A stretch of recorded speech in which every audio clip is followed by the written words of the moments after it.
saya yaitu B111250040.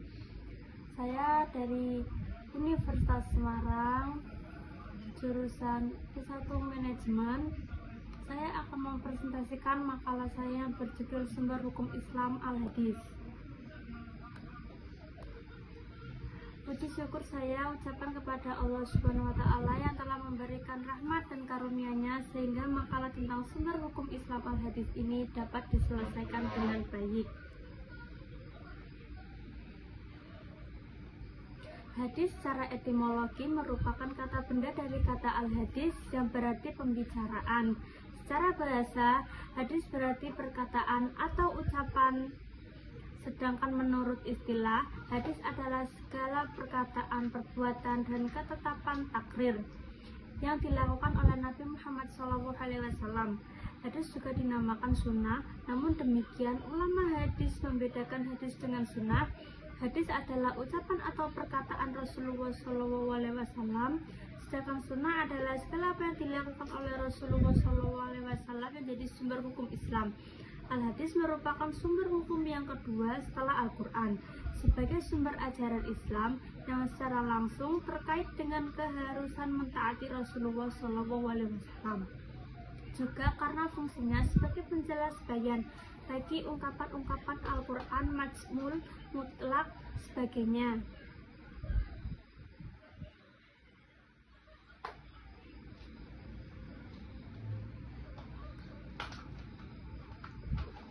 Rumusan masalah, bagaimana hadis-hadis tentang larangan perempuan berpergian tanpa mahram dengan pendekatan sosio-histori.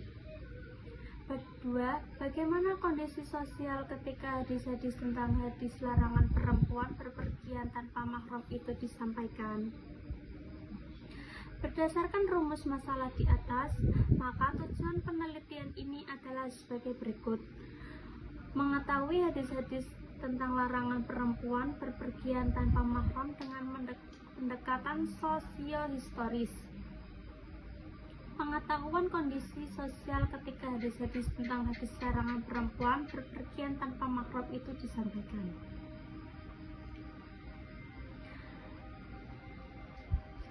Hadis sebagai sumber hukum Islam. Pengertian hadis. Secara bahasa, hadis berarti perkataan atau ucapan, sedangkan menurut istilah, hadis adalah segala perkataan, perbuatan, dan ketetapan takrir yang dilakukan oleh Nabi Muhammad SAW. Hadis juga dinamakan sunnah. Bagian-bagian hadis tersebut antara lain sebagai berikut. Sanad yaitu sekelompok orang atau seseorang yang menyampaikan hadis dari Rasulullah SAW sampai kepada kita sekarang ini.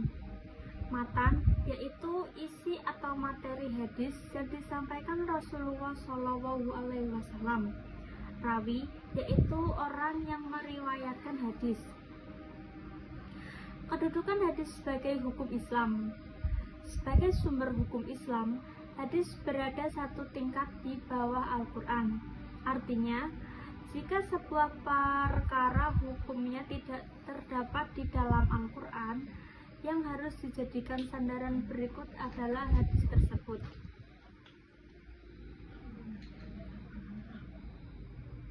Fungsi hadis terhadap Al-Quran Rasulullah SAW.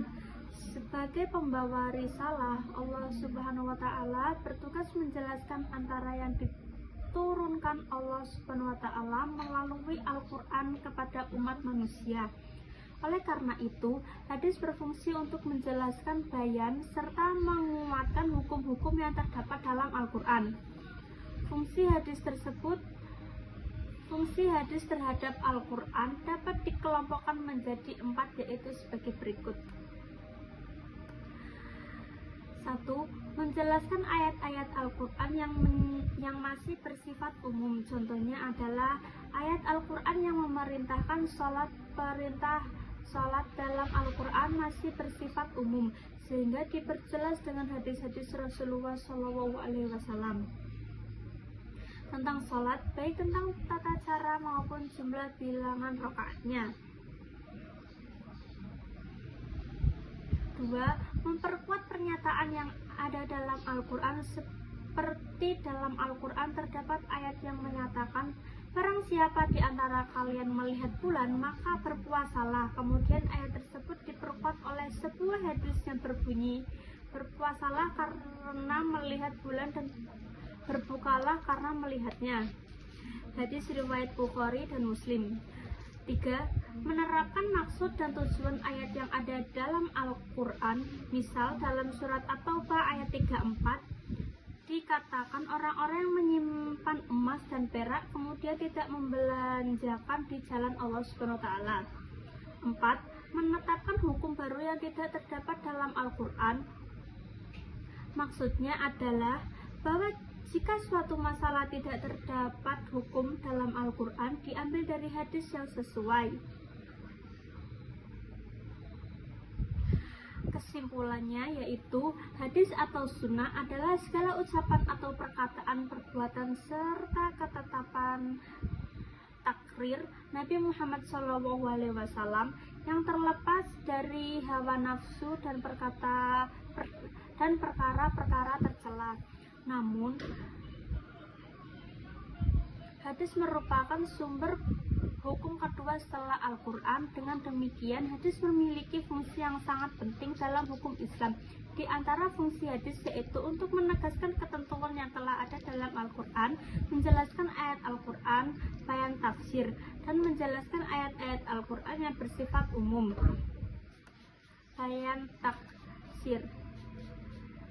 Hadis-hadis yang melarang wanita bersafar tanpa mahram, seperti hadis dari Ibnu Umar dan Abu Hurairah, ditunjukkan untuk menjaga keselamatan fisik dan kehormatan wanita dalam kondisi masyarakat yang belum aman.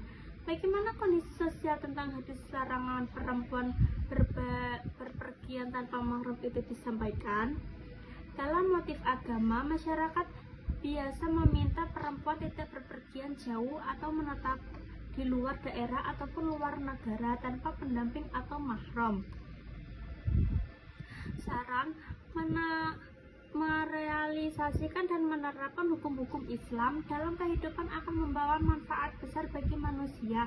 Semua aturan atau hukum yang bersumber dari Allah Subhanahu wa taala dan Rasulnya merupakan suatu aturan yang dapat membawa kemaslahatan hidup di dunia dan di akhirat. Sekian presentasi dari saya. Maaf apabila ada tutur kata yang salah. Sekian dari saya. Wassalamualaikum warahmatullahi wabarakatuh.